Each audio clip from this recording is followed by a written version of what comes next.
ਸ਼ਲੋਕ ਮਹੱਲਾ ਤੀਜਾ। ਹੋਵਾ ਪੰਡਤ ਜੋਤ ਕੀ, ਵੇਦ ਪੜਾ ਮੁਖ ਚਾਰ। ਨਵਖੰਡ ਮੱਧੇ ਪੂਜੀਆ, ਆਪਣੇ ਚਾਜਾ ਵਿਚਾਰ। ਹੋਵਾ ਪੰਡਤਾ ਜੋਤ ਕੀ।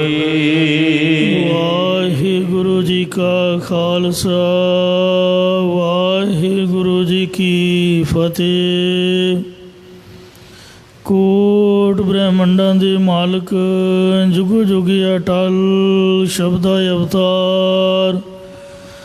ਦਸਾਂ ਪਾਤਸ਼ਾਹੀਆਂ ਦੀ ਆਤਮਕ ਜੋਤ, ਧੰਨ ਧੰਨ ਸਤਿਗੁਰੂ ਸ੍ਰੀ ਗੁਰੂ ਗ੍ਰੰਥ ਸਾਹਿਬ ਸੱਚੇ ਪਾਤਸ਼ਾਹ ਜੀ ਮਹਾਰਾਜ ਜੀ ਦੀ ਪਵਿੱਤਰ ਪਾਵਨ ਹਜ਼ੂਰੀ ਦੇ ਵਿੱਚ ਜੁੜ ਮਿਲ ਬੈਠੀ ਗੁਰੂ ਰੂਪ ਗੁਰੂ ਖਾਲਸਾ ਸਾਧ ਸੰਗਤ ਜੀਓ।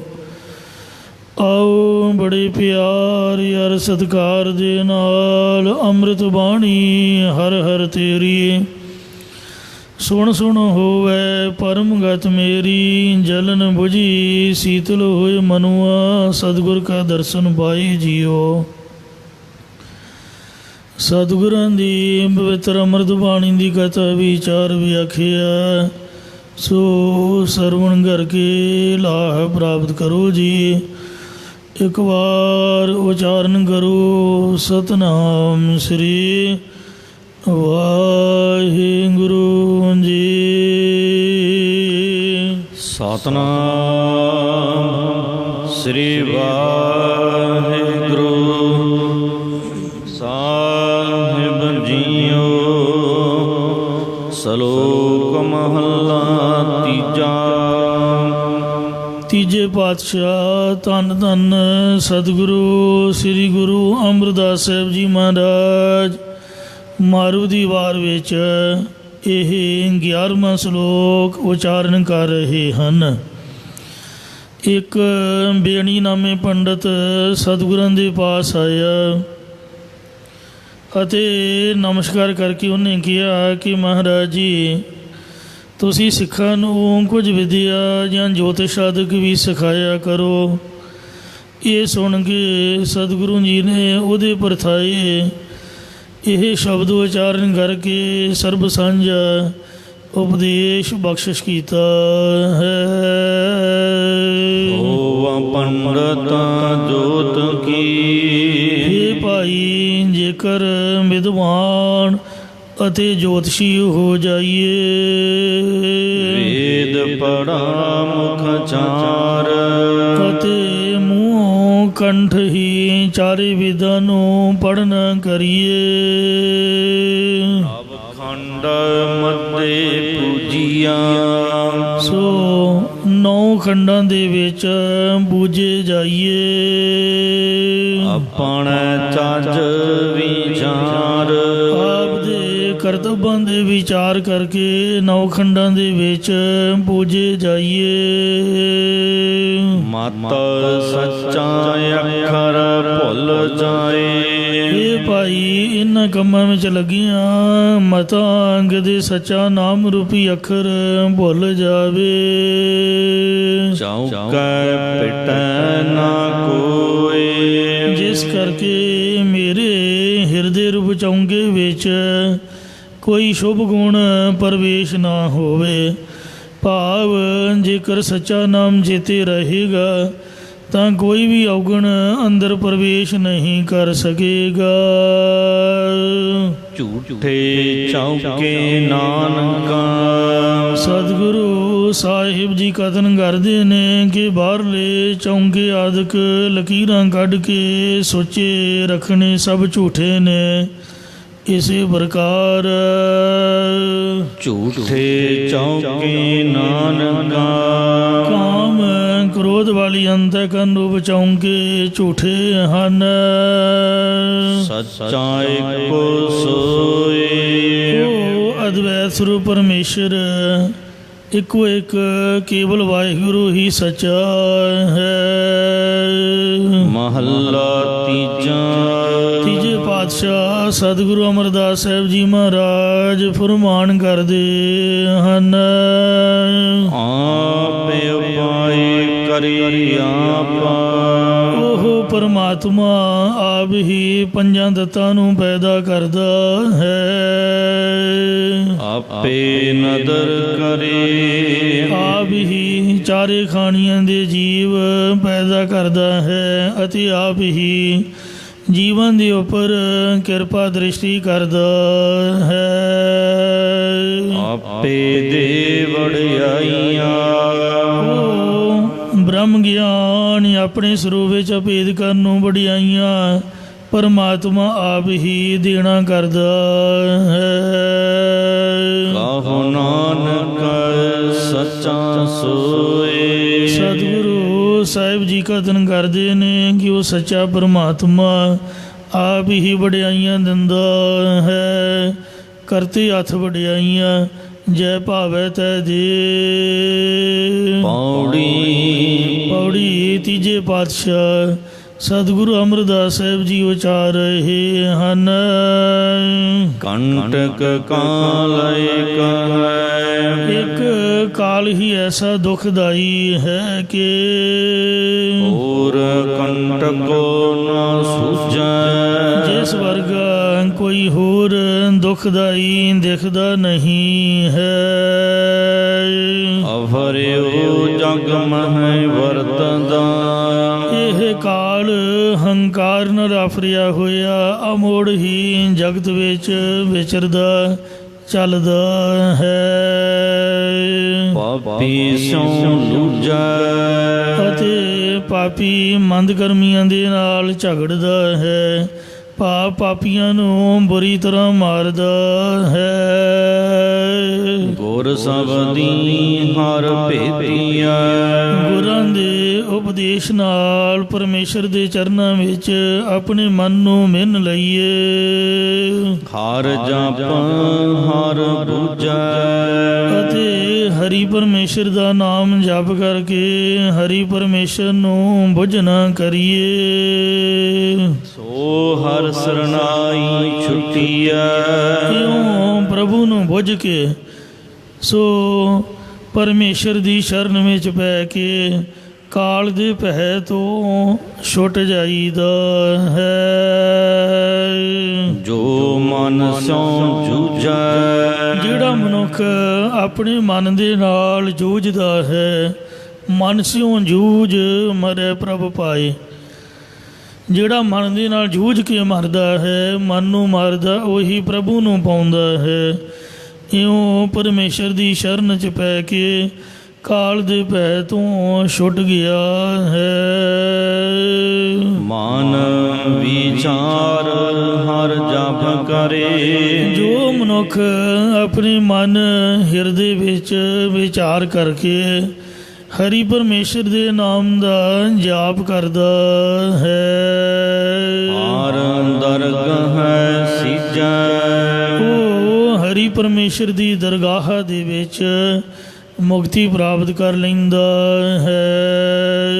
ਸ਼ਲੋਕ ਮਹਲਾ ਪਹਿਲਾ, ਪਹਿਲੇ ਪਾਤਸ਼ਾਹ ਧੰਨ ਧੰਨ ਸਤਿਗੁਰੂ ਨਾਨਕ ਦੇਵ ਸਾਹਿਬ ਜੀ ਇਹ ਮਾਰੂ ਦੀ ਵਾਰ ਦਾ 12ਵਾਂ ਸ਼ਲੋਕ ਉਚਾਰਨ ਕਰ ਰਹੇ ਹਨ। ਹੁਕਮ ਰਜਾਈ ਸਾਗਤੀ, ਜੋ ਸੰਸਾਰ ਵਿੱਚ ਹੁਕਮਰਾਨ ਹੋ ਕਰਕੇ ਹੁਕਮ ਕਰਦਾ ਹੈ, ਉਸ ਉੱਪਰ ਪਰਮੇਸ਼ਰ ਦੀ ਸਖਤੀ ਹੁੰਦੀ ਹੈ। ਦਰਗਹ ਸੱਚ ਕਬੂਲ, ਪਰਮੇਸ਼ਰ ਦੀ ਦਰਗਾਹ ਵਿੱਚ ਤਾਂ ਸੱਚਾ ਪੁਰਖ ਹੀ ਕਬੂਲਿਆ ਜਾਂਦਾ, ਪ੍ਰਮਾਣਿਤ ਹੁੰਦਾ ਹੈ। ਸਾਹਿਬ ਲੇਖਾ ਮੰਗ ਸੇ, ਹੇ ਭਾਈ ਮਾਲਕ ਪਰਮੇਸ਼ਰ ਤੇਰੇ ਪਾਸੋਂ ਕਰਮਾਂ ਧਰਮਾਂ ਦਾ ਹਿਸਾਬ ਕਿਤਾਬ ਮੰਗੇਗਾ। ਦੁਨੀਆ ਦੇਖਣਾ ਭੂਲਾ, ਇਸ ਲਈ ਮਾਇਆ ਵੇਖਣਾ ਭੁੱਲ, ਤੂੰ ਮਨਮੁਖ ਮੂਰਖਾ।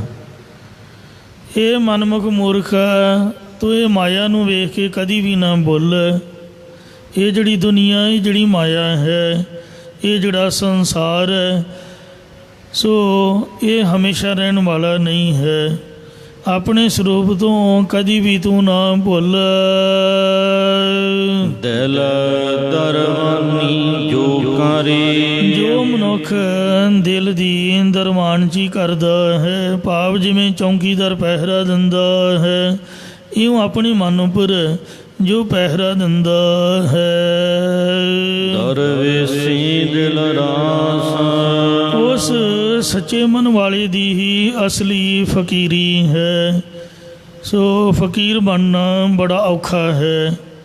ਆਪਾਂ ਦੂਜਿਆਂ ਦਾ ਪਹਿਰਾ ਤਾਂ ਲਾਉਂਦੇ ਹਾਂ ਕਿ ਫਲਾਣਾ ਕੀ ਕਰਦਾ, ਟਿਮਕੜਾ ਕੀ ਕਰਦਾ, ਕਿਤੇ ਆਹ ਨਾ ਹੋ ਜਾਏ, ਉਹ ਨਾ ਹੋ ਜਾਏ, ਪਰ ਆਪਦੇ ਮਨ ਦਾ ਪਤਾ ਹੀ ਨਹੀਂ ਵੀ ਮਨ 'ਚ ਕੀ ਵਿਗਾੜ ਹੋ ਰਿਹਾ। ਜਿਹੜਾ ਕਾਮ ਦਾ ਫੁਰਨਾ ਹੈ ਉਹ ਮਨ ਨੂੰ ਗੰਧਲਾ ਕਰੀ ਜਾ ਰਿਹਾ, ਕ੍ਰੋਧ ਮਨ ਨੂੰ ਵਿਗਾੜੀ ਜਾ ਰਿਹਾ ਹੈ, ਲਾਲਚੀ ਹੋ ਕੇ ਮਨ ਜਿਹੜਾ ਹੈ ਬੁਰੇ ਪਾਸੇ ਨੂੰ ਦੌੜ ਰਿਹਾ। ਆਪਦੇ ਘਰ ਦਾ ਪਤਾ ਹੀ ਨਹੀਂ ਅਤੇ ਗੁਆਂਢੀਆਂ ਦੇ ਘਰ ਦਾ ਆਪਾਂ ਖਿਆਲ ਰੱਖਦੇ ਹਾਂ। ਇਸ ਵਾਸਤੇ ਮਹਾਰਾਜ ਕਹਿੰਦੇ ਵੀ ਮਨ ਦੇ ਉੱਪਰ ਪਹਿਰਾ ਦੇਣ ਵਾਲਾ ਕੋਈ ਵਿਰਲਾ ਹੀ ਫਕੀਰ ਹੈ। ਫਰੀਦਾ ਦਰ ਦਰਵੇਸੀ ਗਾਖੜੀ, ਚੋਪੜੀ ਪ੍ਰੀਤ ਇੱਕ ਨੇ ਕਹਿੰਦਾ ਚਾਲੀਏ ਦਰਵੇਸ਼ਾ ਵੀ ਰੀਤ। ਦਰਵੇਸ਼ਾਂ ਵਾਲੀ ਰੀਤੀ ਇੱਕ ਅੱਧਾ ਵਿਰਲਾ ਹੀ ਮਹਾਂਪੁਰਖ ਚੱਲਦਾ ਹੈ। ਜਗ ਮੈਂ ਉੱਤਮ ਕਾਢੀਆ ਹੈ ਵਿਰਲੇ ਕੇਈ ਕੇ, ਜੋ ਆਪਦੇ ਮਨ ਦੇ ਉੱਪਰ ਸਖਤ ਪਹਿਰਾ ਰੱਖਦਾ ਹੈ। ਇਸ ਕਮਹਾਬਦ ਨਾਨਕਾ, ਸਤਿਗੁਰੂ ਮਹਾਰਾਜ ਜੀ ਕਥਨ ਕਰਦੇ ਨੇ ਕਿ ਜਿਹੜੇ ਬਗਾਨੀਆਂ ਜਨਾਨੀਆਂ ਨਾਲ ਇਸ਼ਕਾਂ ਲਾਉਂਦੇ ਨੇ, ਮੁਹੱਬਤਾਂ ਕਰਦੇ ਹਨ, ਲੇਖਾ ਕਰਤੇ ਪਾਸ, ਕਰਤਾ ਅਕਾਲ ਪੁਰਖ ਉਹਨਾਂ ਨੂੰ ਧਰਮ ਰਾਜੇ ਪਾਸ ਭੇਜੇਗਾ। ਵੀ ਤੁਸੀਂ ਵੇਖੋ ਕਈਆਂ ਦੇ ਘਰ ਵਿਗਾੜੇ, ਆਪਦੇ ਘਰ ਭਾਵੇਂ ਮਹਾਰਾਜ ਨੇ ਕਿੰਨਾ ਮਰਜ਼ੀ ਚੰਗਾ ਬਖਸ਼ਿਆ, ਡੰਗਰ ਦਾ ਇਹ ਕੰਮ ਹੈ ਆਪਦੀ ਖੁਰਲੀ ਛੱਡ ਕੇ ਬਗਾਨੀ ਖੁਰਲੀ 'ਚ ਮੂੰਹ ਪਾਉਂਦਾ ਹੈ। ਜਿਹੜਾ ਕਾਂ ਹੈ ਉਹ ਆਪਦੀ ਗੰਦੀ ਚੁੰਝ ਦੁੱਧ ਦਹੀਂ 'ਚ ਮਾਰ ਕੇ ਕਿਸੇ ਦੂਸਰੇ ਹੱਥੋਂ ਵੀ ਗਵਾਉਂਦਾ ਹੈ। ਇਉਂ ਜਿਹੜੇ ਇਸ਼ਕ ਕਰਦੇ ਨੇ, ਮੁਹੱਬਤਾਂ ਲਾਉਂਦੇ ਨੇ ਬਗਾਨੀਆਂ ਜਨਾਨੀਆਂ ਦਾ, ਅਤੇ ਬਗਾਨੇ ਘਰਾਂ 'ਚ ਜਾ ਕੇ ਲੋਕਾਂ ਦੇ ਘਰਾਂ ਨੂੰ ਵਿਗਾੜ ਦਿੰਦੇ ਨੇ, ਮਨ ਵਿੱਚ ਦੁਬਿਧਾ ਪਾ ਦਿੰਦੇ ਨੇ। ਜਿਹੜਾ ਵੀ ਕਿਸੇ ਬੀਬੀ ਦੇ ਪਤੀ ਦੀ ਨਿੰਦਿਆ ਕਰਦਾ, ਸਮਝ ਲਓ ਵੀ ਉਹ ਬੰਦਾ ਖਰਾਬ ਹੈ। ਘਰ ਵਾਲਾ ਕਿਸੇ ਦਾ, ਤੈਨੂੰ ਕੀ ਲੋੜ ਹੈ ਮਾੜਾ ਕਹਿਣ ਦੀ ਬਾਈ। ਤਾਂ ਇਸ ਵਾਸਤੇ ਅਗਲਾ ਆਪਦੇ ਘਰ ਰਾਜੀ ਰਹੇ। 100 ਗੱਲਬਾਤ ਹੁੰਦੀ ਹੈ, ਸਗੋਂ ਸੁਲ੍ਹਾ ਸਫਾਈ ਕਰਾਉਣੀ ਚਾਹੀਦੀ। ਤੋ ਮਾੜਾ ਕਹਿ ਕੇ ਕਿਸੇ ਦਾ ਮਨ ਤੋੜਨਾ, ਇਹਦੇ ਨਾਲ ਦਾ ਕੋਈ ਵੱਡਾ ਪਾਪ ਨਹੀਂ। ਕਿਸੇ ਨੂੰ ਪ੍ਰੇਮ ਮੁਹੱਬਤ ਦੇ ਨਾਲ ਅਤੇ ਗੁਣ ਕਹਿ ਕੇ ਜੋੜ ਦੇਣਾ, ਇਹਦੇ ਨਾਲ ਦਾ ਕੋਈ ਵੱਡਾ ਪੁੰਨ ਨਹੀਂ ਹੈ। ਧਰਮ ਰਾਜਾ ਉਹਨਾਂ ਨੂੰ ਪੁੱਛੇਗਾ ਕਿ ਤੁਸੀਂ ਆਪ ਦਾ ਚੰਗਾ ਸੋਹਣਾ ਬੜਾ ਘਰ ਛੱਡ ਕੇ ਅਤੇ ਤੁਸੀਂ ਬਗਾਨਿਆਂ ਨਾਲ ਇਸ਼ਕ ਕਿਉਂ ਕੀਤਾ, ਮੁਹੱਬਤ ਕਿਉਂ ਕੀਤੀ। ਪਰਤਰ ਰਾਵਣ ਜਾਹੇ ਸੇਈ ਤਾਲਾ ਜੀ ਹੈ। ਜੋ ਪਰਾਏ ਘਰਾਂ ਦੇ ਵਿੱਚ ਵਿਭਚਾਰ ਕਰਨ ਵਾਸਤੇ ਕੰਧਾਂ ਕੋਲੇ ਟੱਪਦੇ ਅੱਧੀ ਦੀ ਰਾਤ ਭਟਕਦੇ ਰਹਿੰਦੇ, ਉਹਨਾਂ ਨੂੰ ਧਰਮ ਰਾਜਾ ਤੱਤੇ ਤੇਲ ਦੇ ਕੜਾਹਿਆਂ ਦੇ ਵਿੱਚ ਪਕੌੜੇ ਵਾਂਗ ਤਲਦਾ ਹੈ। ਜੀਵ ਆਤਮਾ ਮਰਦੀ ਨਹੀਂ ਹੈ, ਪਰ ਦੁੱਖ ਭੋਗਦੀ ਹੈ। ਤਪਤ ਥੰਮ ਗਲਾਤਿਆ, ਤੱਤੇ ਥੰਮਾਂ ਦੇ ਨਾਲ ਲਗਾਇਆ ਜਾਂਦਾ ਹੈ।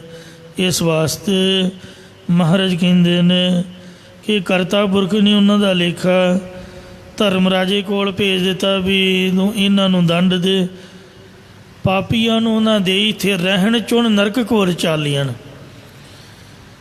ਜਿਹੜਾ ਧਰਮ ਰਾਜਾ ਹੈ ਉਹਨੂੰ ਵਾਹਿਗੁਰੂ ਨੇ ਹੁਕਮ ਕੀਤਾ ਵੀ ਇਹਨਾਂ ਪਾਪੀਆਂ ਨੂੰ ਟੇਕੇ ਨਹੀਂ ਬੈਠਣ ਦੇਣਾ। ਜਿਹਨੇ ਸੰਸਾਰ ਦੇ ਵਿੱਚ ਖਲਬਲੀ ਮਚਾਈ ਰੱਖੀ, ਹਲਚਲ ਪਾਈ ਰੱਖੀ, ਕਿਸੇ ਦੇ ਘਰ ਨੂੰ ਵਸਣ ਨਹੀਂ ਦਿੱਤਾ, ਤੂੰ ਉਹਨੂੰ ਇੱਥੇ ਪਰਲੋਕ ਦੇ ਵਿੱਚ ਟੇਕੇ ਨਹੀਂ ਬਹਿਣ ਦੇਣਾ। ਆਉਂਦਿਆਂ ਸਾਰੀ ਕੰਨ 'ਤੇ ਮਾਰ ਕੇ ਇਹਦੀਆਂ ਬਾਜ਼ੀਆਂ ਲਵਾਉਣੀਆਂ ਨੇ, ਚੰਗਾ ਗੋਡਾ ਗਾਡਾ ਵਾਹ ਕੇ ਅਤੇ ਚੁਣ ਕੇ ਨਰਕਾਂ 'ਚ ਭੇਜੀ ਜਾਣੇ ਨੇ ਜਿੰਨੇ ਪਾਪੀ ਹਨ। ਪਾਪੀ ਉਹਨਾਂ ਦੇ ਇੱਥੇ ਰਹਿਣ 'ਚੋਂ ਨਰਕ ਘੋਰ ਚਾਲਿਆ। ਇਹ ਮਹਾਰਾਜ ਨੇ ਹੁਕਮ ਕੀਤਾ ਹੈ। ਧਰਮ ਰਾਜ ਨੂੰ ਹੁਕਮ ਹੈ, ਬਹਿ ਸੱਚਾ ਧਰਮ ਵਿਚਾਰ, ਦੂਜਾ ਪਾਏ ਦੁਸ਼ਟ ਆਤਮਾ ਉਹ ਤੇਰੀ ਸਰਕਾਰ। ਇਸੇ ਪ੍ਰਕਾਰ ਇਸ਼ਕ ਮੁਹੱਬਤ ਨਾਨਕਾ ਦੁਨੀਆ ਦਾ ਇਸ਼ਕ, ਦੁਨੀਆ ਦੀ ਮੁਹੱਬਤ ਛੱਡ ਕੇ ਜੋ ਗੁਰੂ ਨਾਨਕ ਸਾਹਿਬ ਦੇ ਨਾਲ ਇਸ਼ਕ ਕਰਦੇ ਨੇ, ਭਾਈ ਮਰਦਾਨਾ, ਭਾਈ ਬਾਲਾ ਜੀ ਵਰਗੇ ਗੁਰਮੁਖ, ਸੋ ਗੁਰੂ ਨਾਨਕ ਸਾਹਿਬ ਦੇ ਰਾਹੀਂ ਜਿਨ੍ਹਾਂ ਦੀ ਪ੍ਰਭੂ ਦੇ ਪ੍ਰੇਮ ਦੇ ਵਿੱਚ ਮੁਹੱਬਤ ਪ੍ਰੀਤੀ ਹੈ, ਲੇਖਾ ਕਰਤੇ ਪਾਸ ਕਰਤਾ ਪੁਰਖ ਨੇ ਉਹਨਾਂ ਦਾ ਲੇਖਾ ਪਾਸ ਹੀ ਕਰਤਾ ਵੀ ਜਾਓ ਤੁਸੀਂ ਪਾਸ ਹੀ ਹੋ। ਧਰਮ ਰਾਏ ਦਰ ਲੇਖਾ, ਧਰਮ ਰਾਏ ਦਰ ਕਾਗਦ ਫਾਰੇ, ਜਨ ਨਾਨਕ ਲੇਖਾ ਸਮਝ। ਭਾਵ ਉਹਨਾਂ ਦਾ ਸਾਰਾ ਹਿਸਾਬ ਕਿਤਾਬ ਧਰਮ ਰਾਜੇ ਦੀ ਕਚਹਿਰੀ 'ਚ ਨਿਬੜ ਗਿਆ ਹੈ। ਉਹਨਾਂ ਦਾ ਹਿਸਾਬ ਕਿਤਾਬ ਕਰਤਾ ਪੁਰਖ ਨੇ ਪਾਸੇ ਹੀ ਕਰ ਦਿੱਤਾ, ਲਾਂਭੇ ਹੀ ਕਰ ਦਿੱਤਾ ਹੈ। ਕੋਈ ਉਹਨਾਂ ਕੋਲੋਂ ਲੇਖਾ ਪੁੱਛ ਨਹੀਂ ਸਕਦਾ। ਧਰਮ ਰਾਜਾ ਆਦਿਕ ਉਹਨਾਂ ਦਾ ਲੇਖਾ ਜੋਖਾ ਕਰਤੇ ਦੇ ਕੋਲ ਹੋ ਜਾਂਦਾ ਹੈ। ਮਹੱਲਾ ਪਹਿਲਾ ਪਹਿਲੇ ਪਾਤਸ਼ਾਹ ਸਤਿਗੁਰੂ ਨਾਨਕ ਦੇਵ ਮਹਾਰਾਜ ਫਰਮਾਉਂਦੇ ਨੇ, ਅਲਗਾ ਜੋਏ ਮੰਧੂਕੜਾ ਜੋਏ ਜੋ ਪੁਰਖ ਭਾਵੇਂ ਮਧੂਕੜੀ ਮੰਗ ਕੇ ਲਿਆਂਦੀ ਰੋਟੀ ਖਾਂਦਾ ਹੈ, ਭਾਵ ਗਜ਼ਾ ਮੰਗ ਕੇ ਲਿਆਂਦਾ, ਡਾਲੀ ਮੰਗ ਕੇ ਲਿਆਂਦੀ ਹੋਈ ਰੋਟੀ ਨੂੰ ਖਾਂਦਾ ਹੈ, ਅਤੇ ਸੰਸਾਰ ਵਿੱਚ ਰਾਗ ਦਵੈਤ ਤੋਂ ਅਲੱਗ ਰਹਿੰਦਾ ਹੈ, ਅਲੱਗੋ ਪਾਠ ਸਹੀ ਹੋਏਗਾ। ਸਾਰੰਗ ਪਾਣ ਸਭਾਏ ਉਹ ਸਭ ਥਾਵਾਂ ਵਿੱਚ ਸਾਰੰਗ ਨਾਮੀ ਧਨਖ ਨੂੰ ਆਪਣੇ ਹੱਥਾਂ ਵਿੱਚ ਪਕੜਨ ਵਾਲੇ ਪਰਮੇਸ਼ਰ ਨੂੰ ਹੀ ਨਿਸ਼ਚੈ ਕਰਦਾ ਹੈ। ਹੀਰਾ ਹੀਰਾ ਵਿਦਿਆ ਫਿਰ ਗੁਰਾਂ ਦੇ ਸ਼ਬਦ ਰੂਪੀ ਹੀਰੇ ਦੁਆਰਾ ਆਪਣਾ ਮਨ ਰੂਪੀ ਹੀਰਾ ਮਿਣ ਲਿਆ ਹੈ। ਨਾਨਕ ਕੰਠ ਸੁਭਾਏ ਸਤਿਗੁਰੂ ਮਹਾਰਾਜ ਸਾਹਿਬ ਜੀ ਕਥਨ ਕਰਦੇ ਨੇ ਕਿ ਉਸ ਦੀ ਅੰਤःਕਰਨ ਰੂਪੀ ਕੰਠ ਵਿੱਚ ਸ੍ਰੇਸ਼ਟ ਪ੍ਰਕਾਸ਼ ਹੋ ਆਇਆ ਹੈ।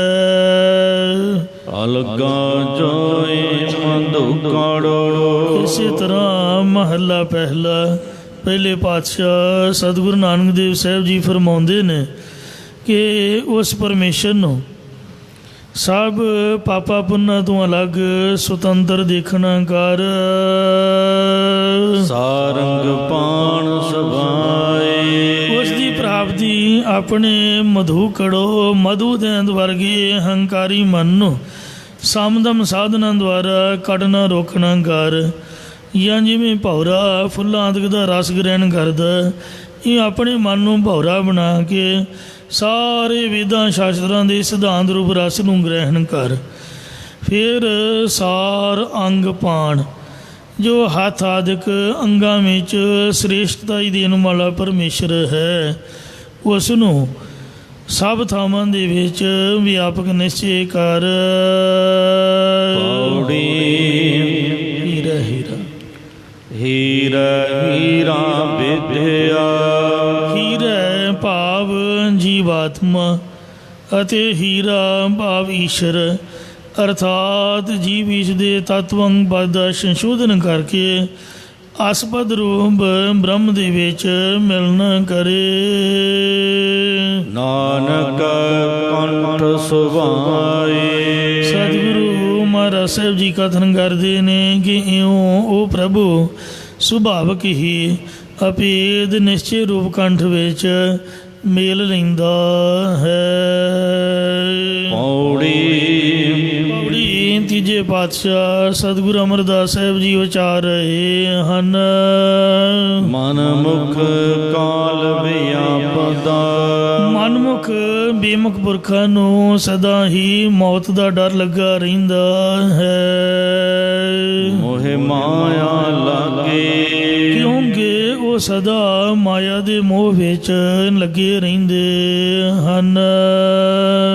ਖਿਨ ਮਹਿ ਮਾਰ ਪਛਾੜ ਸੀ ਮਨਮੁਖ ਪੁਰਖ ਪਾਤਸ਼ਾਹ ਜੀ ਫਰਮਾਉਂਦੇ ਨੇ, ਪਾਏ ਦੂਜਾ ਠਾਗੇ ਦਵੈਤ ਭਾਵ ਦੇ ਵਿੱਚ ਵਿਕਾਰਾਂ ਦੇ ਲੁੱਟੇ ਹੋਏ ਹਨ।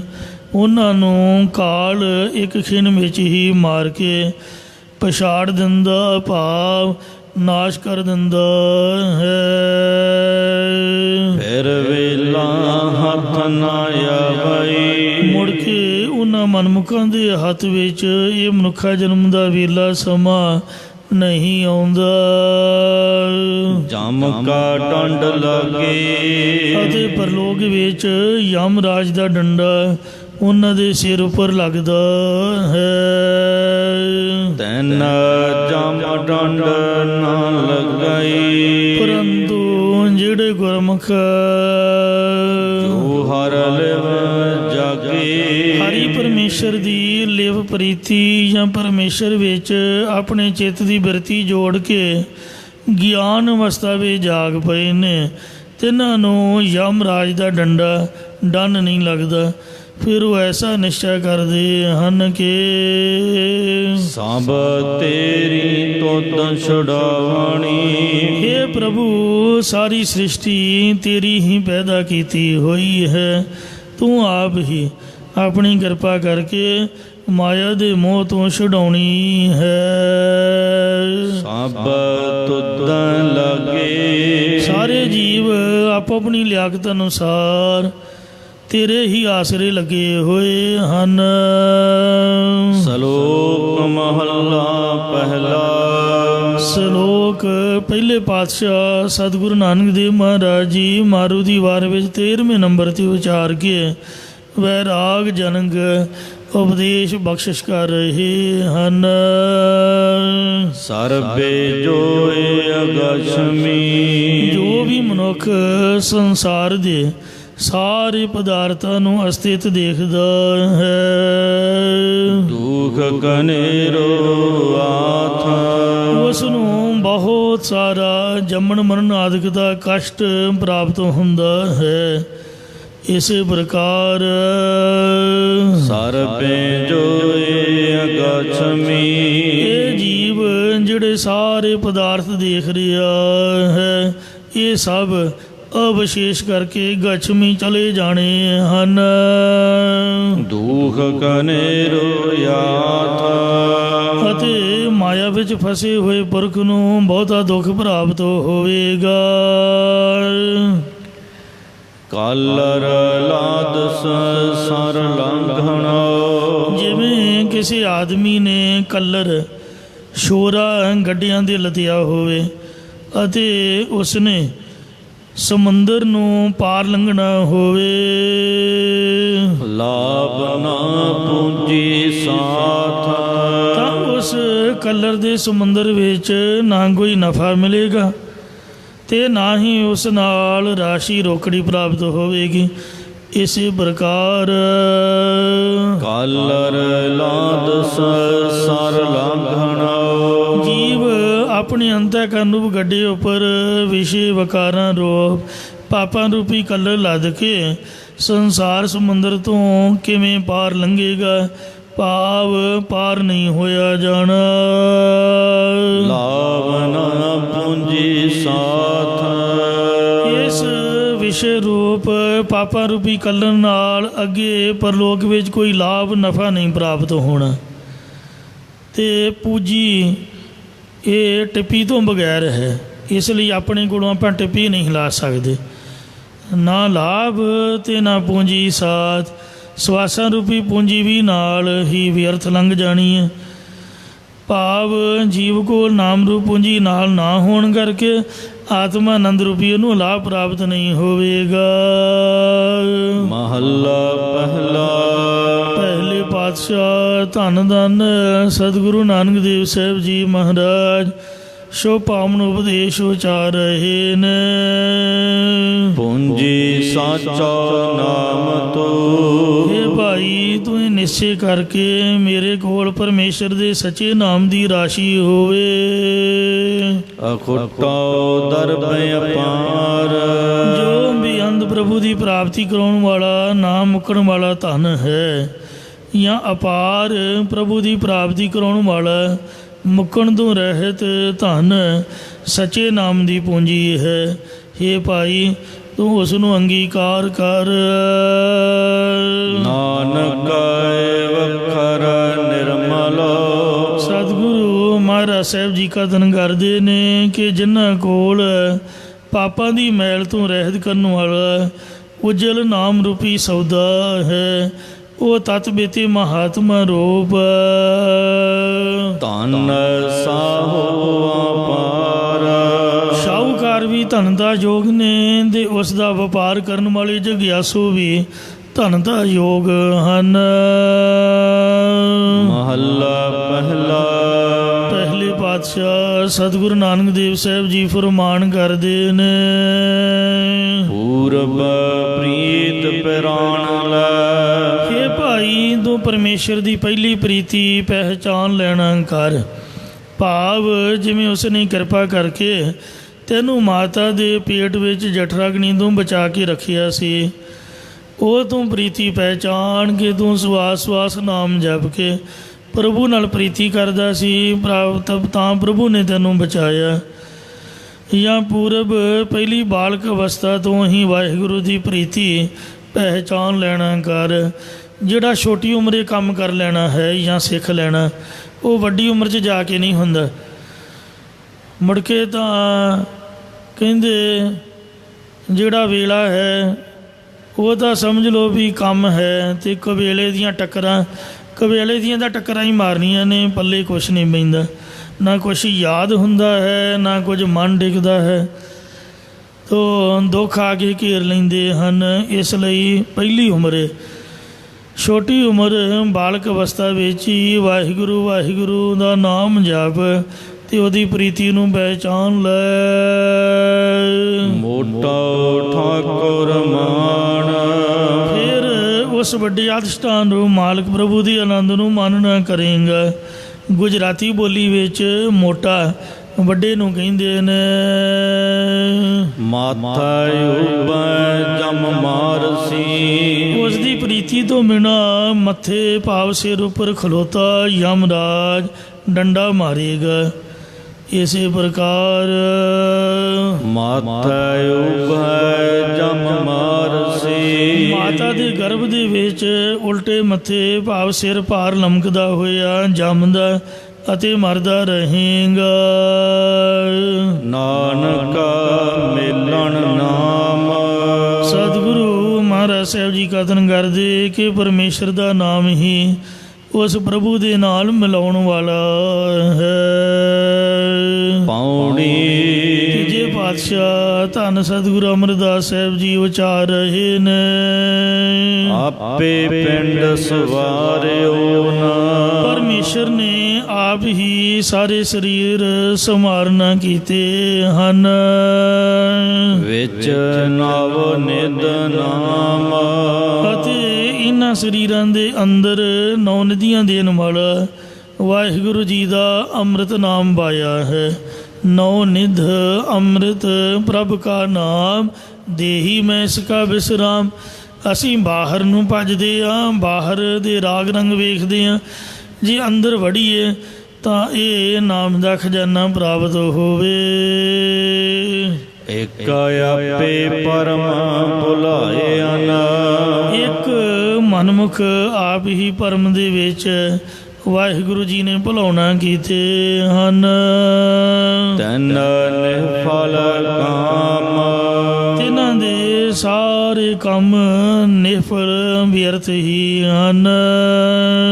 ਇਕਨੀ ਗੁਰਮੁਖ ਬੁਝਿਆ, ਇੱਕ ਨਾ ਗੁਰਮੁਖਾਂ ਨੇ ਪਰਮੇਸ਼ਰ ਨੂੰ ਗੁਰਾਂ ਦੁਆਰਾ ਬੁਝਣਾ ਕੀਤਾ ਹੈ। ਹਰ ਆਤਮ ਰਾਮ, ਕਿ ਪਰਮੇਸ਼ਰ ਆਪਣਾ ਆਪ ਰੂਪ ਹੋ ਕੇ ਸਭਨਾਂ ਦੇ ਵਿੱਚ ਰਮਿਆ ਹੋਇਆ ਹੈ। ਇਕਨੀ ਸੁਣ ਕੈ ਮੰਨਿਆ, ਇਕਨਾਂ ਨੇ ਗੁਰਾਂ ਦੁਆਰਾ ਸ਼ਰਧਾ ਤੇ ਵਿਸ਼ਵਾਸ ਰੂਪ ਕੰਨਾਂ ਨਾਲ ਨਾਮ ਨੂੰ ਸਰਵਣ ਕਰਕੇ ਮੰਨਣਾ ਕੀਤਾ ਹੈ। ਹਰਿ ਉਤਮ ਕਾਮ, ਉਹਨਾਂ ਨੇ ਹਰੇਕ ਕੰਮ ਸੋ ਸ੍ਰੇਸ਼ਟ ਕੀਤੇ ਨੇ, ਜਾਂ ਉਹਨਾਂ ਦੇ ਸਾਰੇ ਹੀ ਕੰਮ ਸ੍ਰੇਸ਼ਟ ਹਨ।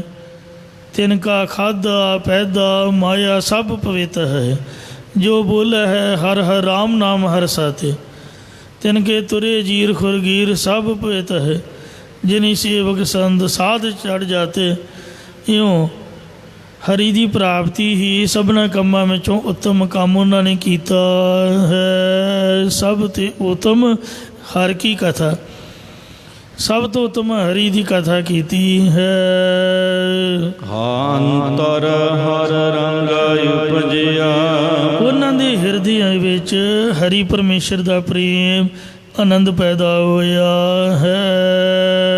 ਗਾਇਆ ਹਰ ਗੁਣ ਨਾਮ, ਔਰ ਉਹਨਾਂ ਨੇ ਹਰੀ ਪਰਮੇਸ਼ਰ ਦੇ ਗੁਣਾਂ ਨੂੰ, ਨਾਮ ਨੂੰ ਗਾਇਆ ਹੈ। ਸ਼ਲੋਕ ਮਹੱਲਾ ਪਹਿਲਾ। ਪਹਿਲੇ ਪਾਤਸ਼ਾਹ ਧੰਨ ਸਤਿਗੁਰੂ ਨਾਨਕ ਦੇਵ ਮਹਾਰਾਜ ਮਾਰੂ ਦੀ ਵਾਰ ਵਿੱਚ ਇਹ 14ਵਾਂ ਸ਼ਲੋਕ ਵਿਚਾਰ ਰਹੇ ਹਨ। ਭੋਲ ਤਨ ਪੈ ਮਨ ਵਸੈ, ਭੋਲੇਪਣ ਵਿੱਚ ਪਰਮੇਸ਼ਰ ਦਾ ਡਰ ਹਿਰਦੇ ਵਿੱਚ ਵਸ ਜਾਂਦਾ ਹੈ। ਜੇ ਚੁਸਤੀਆਂ ਚਲਾਕੀਆਂ ਕਰੀਏ ਫਿਰ ਨਾਮ ਨਹੀਂ ਵਸਦਾ। ਇਹ ਹਿਕੈ ਪਾਤਰ ਹੀੜਾ, ਇੱਕ ਪਰਮੇਸ਼ਰ ਦੇ ਮਿਲਣ ਦਾ ਹਿਰਦੇ ਅੰਦਰ ਪੱਧਰਾ ਰਸਤਾ ਹੈ। ਇਸੇ ਪ੍ਰਕਾਰ ਭੋਲ ਤਨ ਪੈ ਮਨ ਵਸੈ, ਪਰਮੇਸ਼ਰ ਨੂੰ ਭੁੱਲਣ ਕਰਕੇ ਜਾਂ ਅਗਿਆਨ ਦੇ ਭੁਲੇਖੇ ਕਰਕੇ ਯਮਾਂ ਆਦਿਕਾਂ ਦਾ ਭੈ ਮਨ ਵਿੱਚ ਵਸ ਜਾਂਦਾ ਹੈ। ਹਿਕੈ ਪਾਤਰ ਹੀੜਾ, ਇੱਕ ਹਿਰਦੇ ਅੰਦਰ ਭਗਤੀ ਸਹਿਤ ਗਿਆਨ ਦਾ ਹੀ ਪੱਧਰਾ ਰਸਤਾ ਪਰਮੇਸ਼ਰ ਨੂੰ ਮਿਲਣ ਦਾ ਹੈ। ਆਤ ਡਹਾਪਣ ਦੁਖ ਕਣੋ, ਉਸ ਹਰੀ ਦੇ ਭੈ ਨੂੰ ਛੱਡ ਕੇ ਜੋ ਸੰਸਾਰ ਵਿੱਚ ਅਤਿਅੰਤ ਭਟਕਦਾ ਰਹਿੰਦਾ ਹੈ ਜਾਂ ਅਤਿਅੰਤ ਚਤੁਰਾਈਆਂ ਕਰਕੇ ਬਹੁਤ ਕਸ਼ਟ ਪ੍ਰਾਪਤ ਹੁੰਦਾ ਹੈ। ਦੀਨੇ ਥਾਮ ਪਰੀੜਾ, ਅਤੇ ਉਸਦੇ ਮਨ ਬਾਣੀ ਸਰੀਰ ਰੂਪ ਤਿੰਨੇ ਥਾਂ ਭ੍ਰਿਸ਼ਟ ਹੋ ਗਏ ਹਨ। ਜਾਂ ਪਤਾਲ, ਮਾਤ ਲੋਕ, ਸਵਰਗ ਲੋਕ ਦੇ ਵਿੱਚ ਭ੍ਰਿਸ਼ਟਿਆ ਜਾਂਦਾ ਹੈ। ਮਹੱਲਾ ਪਹਿਲਾ। ਪਹਿਲੇ ਪਾਤਸ਼ਾਹ ਧੰਨ ਸਤਿਗੁਰੂ ਨਾਨਕ ਦੇਵ ਜੀ ਮਹਾਰਾਜ ਸ਼ੋ ਪਾਵਨ ਉਪਦੇਸ਼ ਬਖਸ਼ ਰਹੇ ਨੇ। ਮੰਦਲ ਵੇਦਾ ਸੇ ਬਾਜਣੋ, ਤਿੰਨਾਂ ਗੁਣਾਂ ਨੂੰ ਵਿਸ਼ੇ ਕਰਨ ਵਾਲੇ ਵੇਦ ਢੋਲ ਦੀ ਤਰ੍ਹਾਂ ਤਿੰਨ ਚੀਜ਼ਾਂ ਕਰਮ ਉਪਾਸ਼ਨਾ ਦੇ ਗਿਆਨ ਵਿੱਚ ਵੱਜ ਰਹੇ ਹਨ। ਕਣੋ ਧੜੀਐ ਜੋਏ, ਜਿਸ ਵਿੱਚ ਬਹੁਤ ਸਾਰੇ ਕਰਮ ਕਾਂਡਾਂ ਦੇ ਧੜੇ ਦੇਖੇ ਜਾਂਦੇ ਹਨ।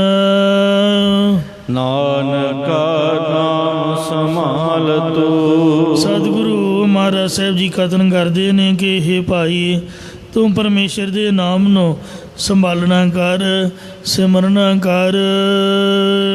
ਬੀਜੋ ਅਵਰ ਨ ਕੋਇ, ਉਸ ਵਾਹਿਗੁਰੂ ਜੀ ਦੇ ਨਾਮ ਤੋਂ ਬਿਨਾ ਦੂਜਾ ਹੋਰ ਕੋਈ ਸਹਾਰਾ ਨਹੀਂ ਹੈ। ਜਾਂ ਤੂੰ ਨਾਮ ਨੂੰ ਚੇਤੇ ਕਰ, ਫਿਰ ਤੈਨੂੰ ਵਾਹਿਗੁਰੂ ਤੋਂ ਬਿਨਾ ਦੂਜਾ ਕੋਈ ਵੀ ਪ੍ਰਤੀਤ ਨਹੀਂ ਹੋਵੇਗਾ। ਮਹੱਲਾ ਪਹਿਲਾ। ਪਹਿਲੇ ਪਾਤਸ਼ਾਹ ਧੰਨ ਸਤਿਗੁਰੂ ਨਾਨਕ ਦੇਵ ਸਾਹਿਬ ਜੀ ਸ਼ੋ ਪਾਵਨ ਉਪਦੇਸ਼ ਬਖਸ਼ਿਸ਼ ਕਰ ਰਹੇ ਨੇ। ਸਾਗਰ ਗੁਣੀ ਅਥਾਹੋ, ਇਹ ਭਾਈ ਉਹ ਪਰਮੇਸ਼ਰ ਗੁਣਾਂ ਦਾ ਡੂੰਘਾ ਸਮੁੰਦਰ ਹੈ। ਕਿਨ ਹਥਾਲਾ ਦੇਖੀਐ, ਕਿਨ ਹਾਥ ਹਾਲਾ ਦੇਖੀ ਹੈ।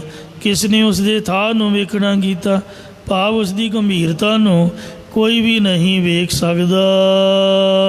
ਵੱਡਾ ਵਿਪਰਵਾਹੋ, ਉਹ ਪਰਮਾਤਮਾ ਸਭ ਤੋਂ ਵੱਡਾ ਅਤੇ ਬੇਮੁਤਾਜ ਹੈ।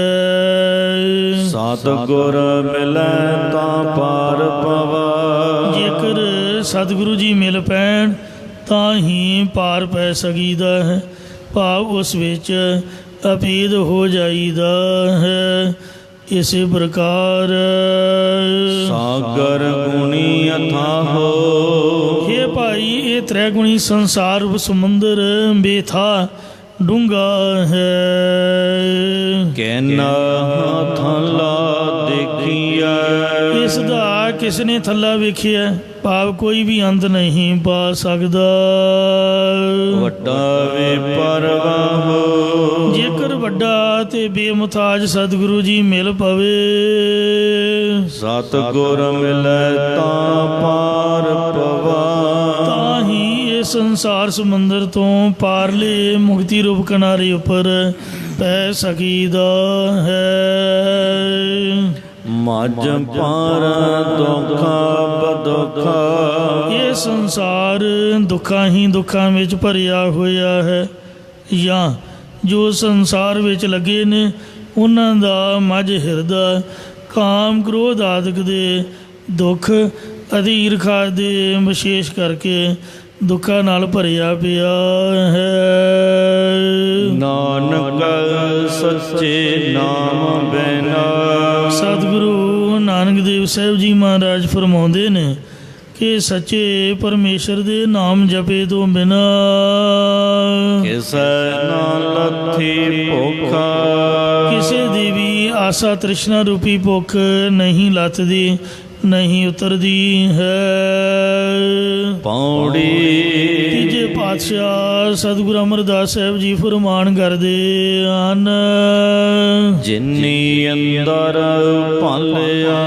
ਇਹ ਭਾਈ ਜਿਨ੍ਹਾਂ ਨੇ ਆਪਣੇ ਹਿਰਦੇ ਅੰਦਰ ਪਰਮੇਸ਼ਰ ਨੂੰ ਖੋਜਣਾ ਕੀਤਾ ਹੈ, ਗੁਰ ਸ਼ਬਦ ਸੁਹਾਵੈ। ਉਹ ਗੁਰਾਂ ਦੇ ਉਪਦੇਸ਼ ਦੀ ਕਮਾਈ ਕਰਕੇ ਸ਼ੋਭਨੀਕ ਹੋਏ ਹਨ।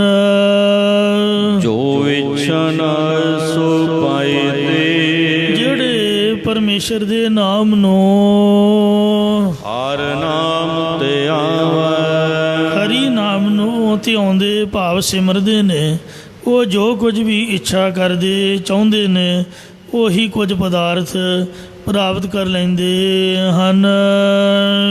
ਜੈਸਨੋ ਕਿਰਪਾ ਕਰੇ ਤਿਸ ਗੁਰ ਮਿਲੈ। ਜਿਸ ਮਨੁੱਖ ਤੇ ਪਰਮਾਤਮਾ ਆਪਣੀ ਮਿਹਰ ਦੀ ਦ੍ਰਿਸ਼ਟੀ ਕਰਦਾ ਹੈ ਤਿਸ ਨੂੰ ਪੂਰਨ ਗੁਰੂ ਮਿਲਦਾ ਹੈ। ਸੋ ਹਰ ਗੁਣ ਗਾਵੈ। ਉਹੀ ਮਨੁੱਖ ਗੁਰਾਂ ਦੁਆਰਾ ਪਰਮੇਸ਼ਰ ਦੇ ਗੁਣਾਂ ਨੂੰ ਗਾਉਣਾ ਕਰਦਾ ਹੈ।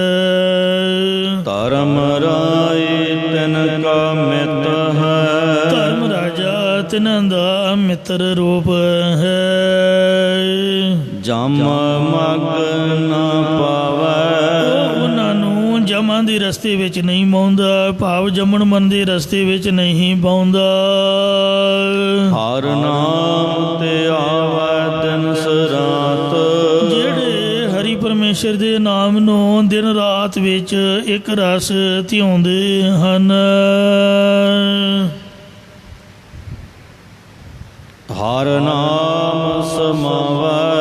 ਉਹ ਹਰੀ ਪਰਮੇਸ਼ਰ ਦੇ ਨਾਮ ਦੇ ਵਿੱਚ ਹੀ ਜਾਂ ਨਾਮੀ ਹਰੀ ਵਿੱਚ ਸਮਾ ਜਾਂਦੇ ਨੇ। ਇੰਜ ਜਿਵੇਂ ਜਿਉਂ ਜਲ ਮੈਂ ਜਲਾਏ ਖਟਾਨਾ, ਤਿਉਂ ਜੋਤੀ ਸੰਗ ਜੋਤ ਸਮਾਨਾ। ਮਿਟ ਗਏ ਗਮਨ ਪਾਏ ਬਿਸਰਾਮ, ਨਾਨਕ ਤਿਨ ਕੈ ਸਦ ਕੁਰਬਾਨ। ਸ਼ਲੋਕ ਮਹੱਲਾ ਪਹਿਲਾ। ਪਹਿਲੇ ਪਾਤਸ਼ਾਹ ਧੰਨ ਸਤਿਗੁਰੂ ਨਾਨਕ ਦੇਵ ਸਾਹਿਬ ਜੀ ਮਹਾਰਾਜ ਪਵਿੱਤਰ ਪਾਵਨ ਇਹ ਸ਼ਲੋਕ ਮਾਰੂ ਦੀ ਵਾਰ ਵਿੱਚ 15 ਨੰਬਰ 'ਤੇ ਉਚਾਰ ਰਹੇ ਨੇ। ਸੁਣੀਐ ਏਕ ਵਖਾਣੀਐ। ਇੱਕ ਵਾਹਿਗੁਰੂ ਨੂੰ ਸੁਣੀਏ ਅਤੇ ਇੱਕ ਵਾਹਿਗੁਰੂ ਦਾ ਨਾਮ ਹੀ ਕਥਨ ਕਰੀਏ। ਉਚਾਰਨ ਕਰੋ ਸਤਿਨਾਮ ਸ੍ਰੀ ਵਾਹਿਗੁਰੂ। ਕਥਾ ਸੁਣਦਿਆਂ ਹੋਇਆਂ ਆਪ ਦੀ ਰਸਨਾ ਦੇ ਨਾਲ ਹੌਲੀ ਹੌਲੀ ਇੱਕ ਵਾਹਿਗੁਰੂ ਵਾਹਿਗੁਰੂ ਵਾਹਿਗੁਰੂ ਦਾ ਨਾਮ ਉਚਾਰਨ ਕਰਦੇ ਰਹੀਏ, ਕਿਉਂਕਿ ਇਹਦੇ ਨਾਲ ਸਾਨੂੰ ਡਬਲ ਲਾਭ ਪ੍ਰਾਪਤ ਹੋਵੇਗਾ। ਕਥਾ 'ਚ ਵੀ ਮਨ ਟਿਕਿਆ ਰਹੇਗਾ ਅਤੇ ਨੀਂਦਰ ਵੀ ਨਹੀਂ ਆਏਗੀ ਅਤੇ ਰਸ ਵੀ ਆਏਗਾ। ਇਸ ਵਾਸਤੇ ਇੱਕ ਮਹਾਰਾਜ ਸੱਚੇ ਪਾਤਸ਼ਾਹ ਦੇ ਨਾਮ ਦੀ ਕਥਾ ਸੁਣਦਿਆਂ ਆਪਦੀ ਰਸਨਾ ਤੋਂ ਵਖਾਣੀ ਹੈ, ਵਾਹਿਗੁਰੂ ਦਾ ਨਾਮ ਵੀ ਉਚਾਰਨ ਕਰੀਏ। ਇੰਜ ਪਾਤਸ਼ਾਹ ਜੀ ਕਹਿੰਦੇ ਨੇ ਕਿ ਪੇਖਣ ਸੁਣਨ ਸਨਾਮ ਨੂੰ ਮਨ ਮੈਂ ਦ੍ਰਿੜੀਐ ਸਾਜ। ਵੇਖੀਏ ਵੀ ਇੱਕ ਗੁਰੂ ਗ੍ਰੰਥ ਸਾਹਿਬ ਨੂੰ, ਮਤਲਬ ਅੱਖਾਂ ਖੋਲ੍ਹ ਕੇ ਰੱਜ ਕੇ ਗੁਰੂ ਸਾਹਿਬ ਦੇ ਦਰਸ਼ਨ ਕਰੀਏ, ਪੂਰਾ ਲਾਭ ਲਈਏ ਅਤੇ ਸੁਣੀਏ ਵੀ ਮਹਾਰਾਜ ਦੇ ਨਾਮ ਬਾਣੀ ਦੀ ਕਥਾ ਨੂੰ, ਕੀਰਤਨ ਨੂੰ, ਅਤੇ ਆਪ ਦੀ ਰਸਨਾ ਤੋਂ ਉਚਾਰੀਏ ਵੀ ਵਾਹਿਗੁਰੂ ਵਾਹਿਗੁਰੂ। ਇਉਂ ਸਾਰਾ ਸਰੀਰ ਸਫਲ ਕਰੀਏ। ਗੁਰੂ ਘਰ ਆਏ ਆ, ਹੈ ਤਾਂ 1 ਘੰਟਾ ਹੀ ਹੈ, ਬਹੁਤਾ ਜ਼ਿਆਦਾ ਤਾਂ ਬੈਠਾ ਵੀ ਨਹੀਂ ਜਾਂਦਾ, ਸਾਡੇ ਕੋਲ ਵੀ ਇੰਨਾ ਬੋਲਿਆ ਨਹੀਂ ਜਾਂਦਾ। ਇਸ ਲਈ ਪੂਰਾ ਜੇ ਲਾਪਨ ਦਰਗਹਿ ਪਾਈਐ ਠਾਓ, ਕਹੋ ਨਾਨਕ ਕਿਰਪਾ ਕਰੇ, ਜਿਸ ਨੂੰ ਇਹ ਵਤ ਦੇ ਜਗ ਮੈਂ ਤੁਮ ਕਾਢੀਐ ਹੈ। ਬਿਰਲੇ ਕੇਈ ਕਹੇ ਸਰੀਰ ਦੀ ਹਾਜ਼ਰੀ, ਸਾਰੇ ਅੰਗ ਪ੍ਰਤੰਗ ਸਫਲ ਹੁੰਦੇ ਹਨ। ਸੁਰਗ ਮਿਰਤ ਭਿਆਲ, ਸਵਰਗ ਲੋਕ, ਮਾਤ ਲੋਕ ਅਤੇ ਪਤਾਲ ਲੋਕ ਵਿੱਚ ਵੇਦਾਂ ਸ਼ਾਸਤਰਾਂ ਦੁਆਰਾ ਸੁਣੀਐ ਏਕ ਵਖਾਣੀ ਹੈ। ਇੱਕ ਅਦੁੱਤੀ ਬ੍ਰਹਮ ਹੀ ਵਿਆਪਕ ਸੁਣੀਦਾ ਹੈ ਅਤੇ ਸੰਤਾਂ ਭਗਤਾਂ ਦੁਆਰਾ ਵੀ ਇੱਕ ਪ੍ਰਭੂ ਹੀ ਸਭ ਥਾਈਂ ਵਿਆਪਕ ਕਥਨ ਕਰੀਦਾ ਹੈ। ਹੁਕਮ ਨਾ ਜਾਈ ਮਿਟਿਆ, ਉਸ ਪਰਿਪੂਰਨ ਪਰਮਾਤਮਾ ਦਾ ਕਿਸੇ ਕੋਲੋਂ ਵੀ ਹੁਕਮ ਮੇਟਿਆ ਨਹੀਂ ਜਾ ਸਕਦਾ। ਜੋ ਲਿਖਿਆ ਸੋ ਨਾਲ, ਉਸ ਵਾਹਿਗੁਰੂ ਨੇ ਜੋ ਵੀ ਲੇਖ ਕਿਸੇ ਜੀਵ ਦੇ ਮੱਥੇ 'ਤੇ ਲਿਖ ਦਿੱਤਾ ਹੈ, ਉਹ ਜੀਵ ਦੇ ਨਾਲ ਹੀ ਰਹਿੰਦਾ ਹੈ, ਭਾਵ ਉਸ ਨੂੰ ਭੋਗਣਾ ਪੈਂਦਾ ਹੈ। ਅੱਗੇ ਜਗਿਆਸੂ ਮੁਖ ਦੁਆਰਾ ਗੁਰੂ ਸਾਹਿਬ ਜੀ ਪ੍ਰਸ਼ਨ ਕਰਦੇ ਹਨ, ਕੌਣ ਮੁਆ ਕੌਣ ਮਾਰਸੀ। ਇਹ ਸਤਿਗੁਰੂ ਜੀ, ਸੰਸਾਰ ਵਿੱਚ ਕਿਹੜਾ ਮਰਦਾ ਹੈ, ਕਿਹੜਾ ਮਾਰਦਾ ਹੈ। ਕੌਣ ਆਵੈ ਕੌਣ ਜਾਏ, ਕਿਹੜਾ ਜਨਮ ਧਾਰ ਕੇ ਆਉਂਦਾ ਹੈ ਤੇ ਕਿਹੜਾ ਮਰ ਕੇ ਜਾਂਦਾ ਹੈ। ਕੌਣ ਰਹਸੀ ਨਾਨਕ। ਸਤਿਗੁਰੂ ਸਾਹਿਬ ਜੀ ਜਗਿਆਸੂ ਮੁਖ ਦੁਆਰਾ ਪ੍ਰਸ਼ਨ ਕਰਦੇ ਨੇ ਕਿ ਇੱਥੇ ਸਦਾ ਅਸਥਿਤ ਕਿਹੜਾ ਰਹਿੰਦਾ ਹੈ। ਕਿਸ ਕੀ ਸੁਰਤ ਸਮਾਏ, ਅਤੇ ਕਿਸ ਦੀ ਸੁਰਤੀ ਹਰੀ ਵਿੱਚ ਸਮਾਉਂਦੀ ਲੀਨ ਹੁੰਦੀ ਹੈ। ਮਹੱਲਾ ਪਹਿਲਾ। ਪਹਿਲੇ ਪਾਤਸ਼ਾਹ ਸਤਿਗੁਰੂ ਜੀ ਇਸ ਪਾਵਨ ਮਹੱਲੇ ਵਿੱਚ ਉੱਤਰ ਬਖਸ਼ਦੇ ਹਨ। ਹਉ ਮੁਆ ਮੈਂ ਮਾਰਿਆ, ਹੰਗਤਾ ਵਾਲਾ ਜੀ ਮਰਦਾ ਹੈ, ਬੰਦਾ ਨਹੀਂ ਮਰਦਾ। ਬੰਦੇ ਨੂੰ ਉਹਦੀ ਹੈਂਕੜ ਮਰ ਜਾਂਦੀ ਹੈ, ਉਹਦੀ ਮੈਂ ਮਰ ਜਾਂਦੀ ਹੈ। ਜੇ ਆਪਦੀ ਮੈਂ ਛੱਡ ਦੇਵੇ ਅਤੇ ਮੁੜ ਕੇ ਉਹਨੂੰ ਕੋਈ ਮਾਰਨ ਵਾਲਾ ਨਹੀਂ ਹੈ। ਮੈਂ ਮਮਤਾ ਨੇ ਜੀਵ ਨੂੰ ਮਾਰ ਲਿਆ, ਕਿਸੇ ਹੋਰ ਨੇ ਨਹੀਂ ਮਾਰਿਆ।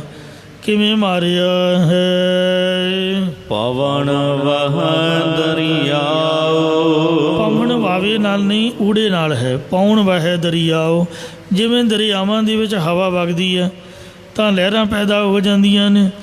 ਇਉਂ ਵਾਸ਼ਨਾ ਕਰਕੇ ਜੀਵ ਸੰਸਾਰ ਰੂਪ ਸਮੁੰਦਰ 'ਚ ਲਹਿਰਾਂ ਦੀ ਤਰ੍ਹਾਂ ਕਦੀ ਆਉਂਦੇ ਨੇ ਕਦੀ ਜਾਂਦੇ ਨੇ। ਵਾਸ਼ਨਾ ਵੱਧਾ ਆਵੇ ਜਾਵੇ, ਜੰਮਦੇ ਮਰਦੇ ਰਹਿੰਦੇ ਹਨ। ਤ੍ਰਿਸ਼ਨਾ ਥਕੀ ਨਾਨਕਾ, ਸੋ ਸੱਸਾ ਬਿਨਾਂ ਬਿੰਦੀ ਤੋਂ ਹੋਣ ਕਰਕੇ ਤ੍ਰਿਸ਼ਨਾ ਪਾਠ ਬਣੇਗਾ।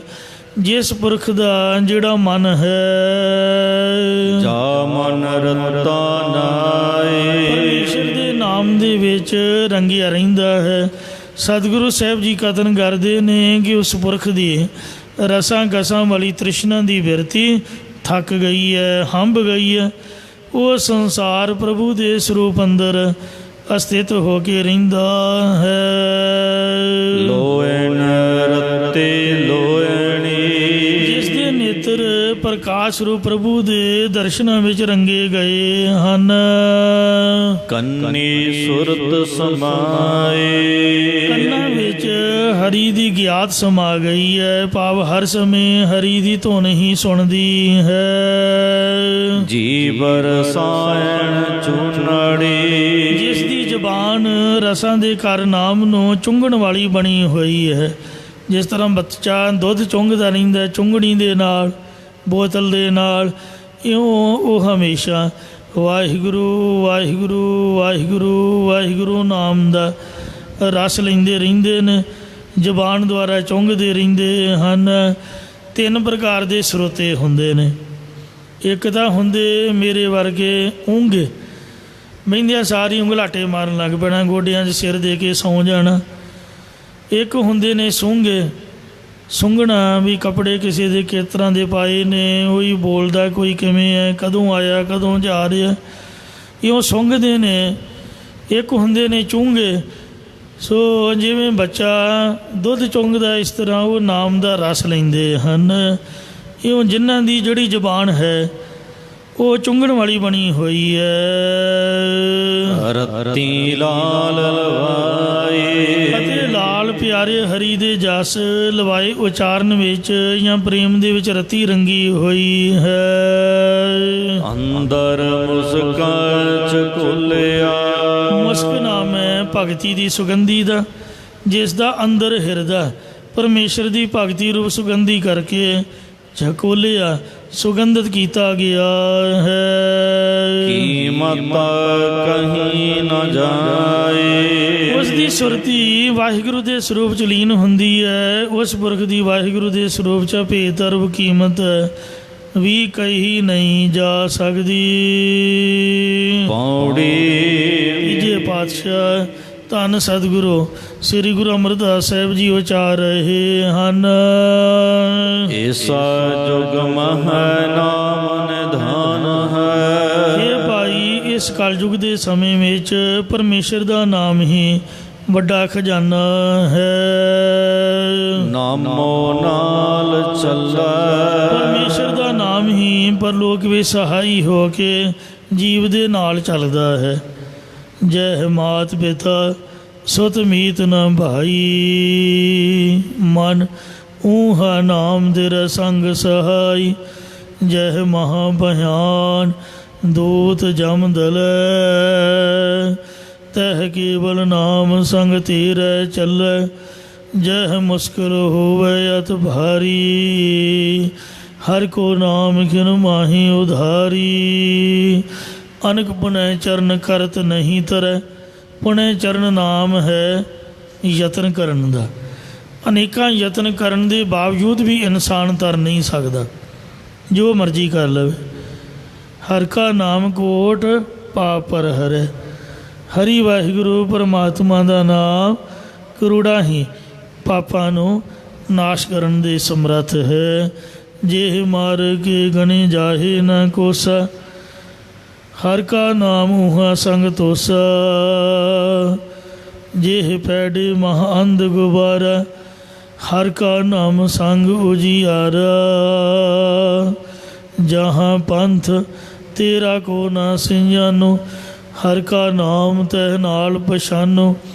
ਜਹ ਮਹਾ ਭਿਆਨ ਤਪਤ ਬਹੁ ਕਾਮ, ਤੈ ਹਰ ਕੇ ਨਾਮ ਕੀ ਤੁਮ ऊपर शाम। जहाँ त्रिखा मन तुझिया करख, तै नानक हर हर अमृत बरख। भगत जना की बर्तन नाम, संत जना के मन विश्राम। उच्चारण करो जी सतनाम श्री वाहिगुरु। नाम की है? गुरु की बाणी। गुरु की बाणी की है? वाहिगुरु नाम।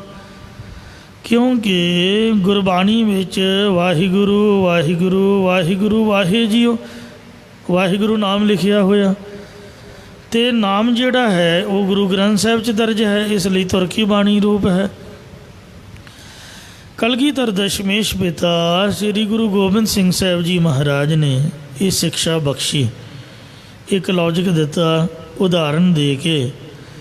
ਅੱਜ ਸ੍ਰੀ ਗੁਰੂ ਗ੍ਰੰਥ ਸਾਹਿਬ ਜੀ ਮਹਾਰਾਜ ਜੀ ਦਾ ਜੋ ਧੁਰ ਕੀ ਬਾਣੀ ਆਈ, ਤਿੰਨ ਸਗਲੀ ਚਿੰਤ ਮਿਟਾਈ, ਇਹਨੂੰ ਸੰਪਾਦਿਤ ਕਰਕੇ ਪੋਥੀ ਪਰਮੇਸ਼ਰ ਕਾ ਥਾਨ, ਪਹਿਲਾ ਨਾਮ ਸੀ ਪੋਥੀ ਸਾਹਿਬ। ਜਦ ਗੁਰੂ ਗ੍ਰੰਥ ਸਾਹਿਬ ਨਾਮ ਦਿੱਤਾ, ਸਰੂਪ ਤਿਆਰ ਕੀਤਾ, ਤਾਂ ਅੱਜ ਪਹਿਲੇ ਦਿਨ ਭਾਦਰੋਂ ਸੁਦੀ ਏਕਮ ਵਾਲੇ ਦਿਨ ਸ੍ਰੀ ਗੁਰੂ ਅਰਜਨ ਦੇਵ ਜੀ ਨੇ ਸੱਚਖੰਡ ਹਰਿਮੰਦਰ ਸਾਹਿਬ ਵਿਖੇ ਸ੍ਰੀ ਗੁਰੂ ਗ੍ਰੰਥ ਸਾਹਿਬ ਜੀ ਦਾ ਪਾਵਨ ਪ੍ਰਕਾਸ਼ ਕੀਤਾ। ਸਰਬੱਤ ਦੇ ਭਲੇ ਵਾਸਤੇ, ਸਰਬ ਜੀਆਂ ਦੀ ਮੁਕਤੀ ਵਾਸਤੇ ਬਖਸ਼ਿਸ਼ ਕੀਤੀ ਸਾਨੂੰ। ਕਿ ਜਿਹੜੀ ਗੁਰਬਾਣੀ ਹੈ ਇਹਦੇ ਵਿੱਚ ਕੋਈ ਵੀ ਰਲਾ ਮਿਲਾ ਨਾ ਕਰ ਸਕੇ, ਸੱਚੀ ਬਾਣੀ ਨੂੰ ਇਕੱਤਰ ਕੀਤਾ। ਕਲਗੀਧਰ ਮਹਾਰਾਜ ਨੇ ਇੱਕ ਵਾਰ ਨਾਰਦ ਮੁਨੀ ਆਇਆ, ਉਹਨੇ ਅਨਲ ਪੰਛੀ ਦੇ ਖੰਭ ਭੇਟਾ ਕੀਤੇ, ਹਮਾਯੂ ਪੰਛੀ ਵੀ ਕਹਿੰਦੇ ਨੇ।